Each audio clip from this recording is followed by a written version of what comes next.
suis Benoît Peters, je suis dans le monde de la bande dessinée depuis assez longtemps, puisque le premier album de BD que j'ai fait avec Françoise Cuyton, c'était en 1983, et la même année, j'ai fait Le Monde d'Hergé. J'avais eu la chance de connaître Hergé, de faire le premier gros livre de référence sur lui. Donc ça fait un peu plus de 40 ans que je suis dans ce monde, à la fois comme scénariste pour Les Cités Obscures avec Françoise Cuyton, mais j'ai aussi travaillé avec Aurélia Orita, avec Frédéric Boilet, avec Alain Goffin et quelques autres. Et puis j'ai développé au fil du temps un intérêt pour l'histoire de la bande dessinée, pour la réflexion sur la bande dessinée qui m'a conduit à publier des livres sur Jiro Taniguchi, sur Chris Ware, sur la bande dessinée en général, et l'année dernière a donné une série de cours au Collège de France. C'est la première fois qu'on parlait de bande dessinée au Collège de France et tous ces cours sont accessibles en ligne et on les trouve facilement sur YouTube. Donc voilà, j'ai cette double carrière, scénariste d'un côté, donc auteur de fiction, et d'un autre côté un petit peu au fil du temps, spécialiste du domaine. Parce que Jules Verne nous accompagne depuis très longtemps. Comme enfant, moi je l'ai beaucoup lu, comme enfant François a beaucoup regardé les gravures qui accompagnaient les livres dans les éditions anciennes, magnifiques. Et donc on avait tous les deux cette passion. Et Jules Verne est déjà apparu dans le monde des cités obscures, qui est apparu notamment dans un album qui s'appelle L'Enfant penché. François avait travaillé à l'aménagement de sa maison à Amiens, et puis à un moment, il a eu la commande d'un projet de sculpture pour la ville d'Amiens, où Jules Verne a vécu si longtemps. Et donc il a tâtonné, il a cherché avec un sculpteur qui s'appelle Pierre Mater et il est arrivé à une figure un peu curieuse, un croisement entre le Nautilus, le sous-marin de 20 000 lieues sous les mers, et un poulpe. Il a appelé cette sculpture le Nautipoule. Et elle est en cours de réalisation. Pour l'instant, elle arrivera à Amiens en mars 2025. En attendant, François avait fait toute une série de dessins noir et blanc, magnifiques, une technique qui peut évoquer la gravure. Et quand j'ai découvert ces dessins, il y en avait 6 ou 7 à l'époque, je dis à François, mais il y a vraiment quelque chose à faire. Et donc j'ai commencé à écrire à partir des premiers dessins, puis le texte a amené d'autres dessins et ainsi de suite. Et ce livre s'est composé peu à peu. Alors le capitaine Nemo, c'est vraiment un personnage qui nous a fascinés tous les deux. Parce que c'est un des personnages les plus forts de Jules Verne. C'est un personnage de méchant, c'est un personnage dur, c'est un personnage animé par un appétit de vengeance. Il apparaît seulement dans 2 romans, 20 000 lieues sous les mers et L'île mystérieuse.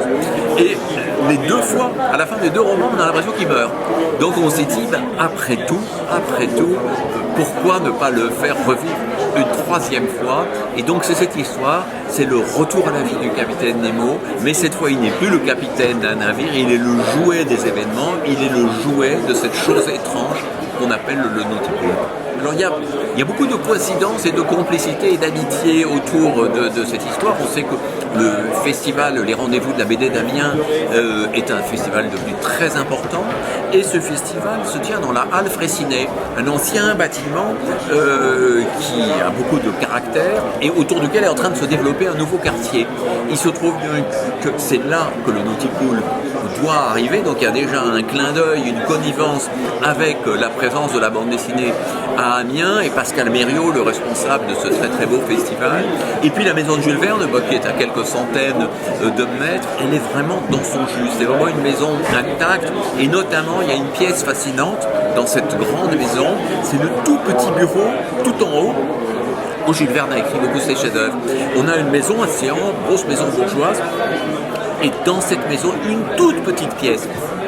Et c'est donc ce contraste peut-être entre le fait que Jules Verne explorait le monde, arpentait les mondes connus et inconnus dans ses voyages extraordinaires, et la petite pièce d'où tout est sorti, c'est certainement un des éléments qui a beaucoup joué dans cette histoire. Donc c'est un hommage à Jules Verne, mais c'est pas quelque chose qui s'adresse à ceux qui connaissent sur le bout des doigts Jules Verne, c'est aussi peut-être une porte d'entrée dans cette œuvre, très connue, mais en même temps peut-être pas très lue par les jeunes lectrices et lecteurs d'aujourd'hui.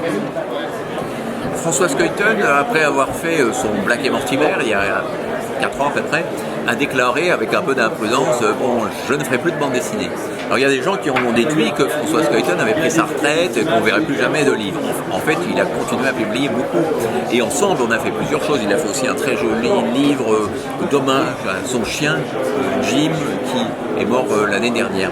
Et donc là, c'est un volume des cités obscures qui s'est imposé. C'est imposé naturellement. Cette histoire se passe dans le monde des cités obscures et pas dans notre monde. L'avenir est ouvert. C'est-à-dire qu'au fond, entre François et moi, il n'y a jamais eu d'obligation, il n'y a jamais eu un grand plan, on n'a jamais dit il y aura tant d'albums, on ira jusqu'à une conclusion. C'est un ensemble qui est ouvert. Ça pourrait être le dernier album, ça peut être l'avant-dernier album, et peut-être, si on a le temps, il y en aura-t-il encore 2, 3, 4 autres. Mais de toute façon, ces albums peuvent se lire de façon tout à fait indépendante. C'est-à-dire qu'on peut prendre Le Retour du Capitaine Nemo comme une porte d'entrée, on peut prendre La Tour, La Fièvre d'Urbicande, L'Enfant penché, c'est autant de portes d'entrée. Et si on a envie, on continue l'exploration, sinon l'histoire est complète et peut se suffire à elle-même. Alors un auteur qui n'est... Il y a beaucoup d'auteurs de BD, Hergé, j'ai vraiment une familiarité avec lui, mais j'ai l'impression d'avoir voyagé un peu dans son crâne en ayant écrit sa biographie, en ayant lu ses carnets à essais. En BD, un des auteurs qui me fascine le plus, c'est pas tout jeune, c'est Winsor McCay, l'auteur de Little Nemo. Mais je crois que ce serait plutôt le grand écrivain argentin Borges, qui est vraiment un auteur qui m'a fasciné, qui est une bibliothèque à lui tout seul, une ouverture sur plein de monde, qui a été une inspiration forte. Je crois que c'est dans ce crâne-là que j'aimerais bien me retrouver.